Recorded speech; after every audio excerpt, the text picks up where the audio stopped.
Gruesome Google searches, a young life cut tragically short, and a controversial verdict. Many Americans are convinced that Casey Anthony killed her own daughter in cold blood. So why was she found innocent of her charges? The true crime genre has been big in the United States for decades, and these days it's gotten even bigger thanks to the popularity of podcasts and streaming. And while much of the focus is paid to serial killers who are almost exclusively male, the odd single murder and female suspect can sometimes be quite a popular source material. And for over a decade, one woman whose name has been associated, rightly or wrongly, with a cold-blooded murder is Casey Anthony. Her 2-year-old daughter, Kaylee, was reported missing in July 2008 after the child's grandmother called 911. She told dispatchers that she hadn't seen her granddaughter in a month and that Anthony's car smelled like a dead body. From that phone call, one of the most salacious true crime stories in recent history broke. The story would go on to include allegations of sexual abuse, possible incest, and of course, murder. Anthony claimed that her daughter was with a babysitter. That later turned out to be a lie, and in December of that year, Kaylee's remains were found close to the Anthony home. Nearly 3 years later, Anthony was put on trial.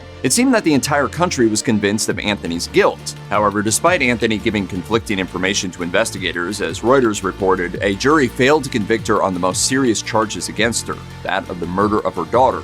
To this day, she is a free woman. Then came a verdict that outraged the nation. We, the jury, find the defendant not guilty.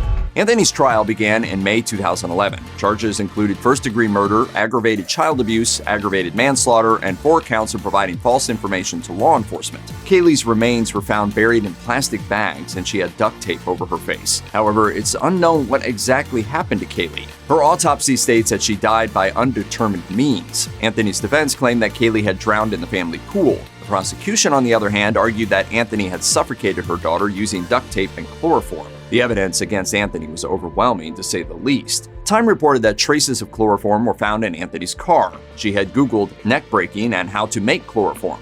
Found guilty, she was facing a possible death sentence. ABC News reported that Anthony's lawyer Jose Baez painted the real culprit as Anthony's father, George Anthony. Baez claimed that he had found Kaylee's dead body in the pool and had disposed of her remains. Anthony then denied knowing what happened to her daughter because she was afraid of George, who had been sexually abusing her for years. George denied these claims. Anthony's trial lasted 6 weeks. In their closing arguments, the prosecution stated that Anthony had murdered her toddler to live a life free of responsibilities. Her legal team argued that the prosecution had not been able to explain how Kaylee died, so there was reasonable doubt that Anthony killed her daughter.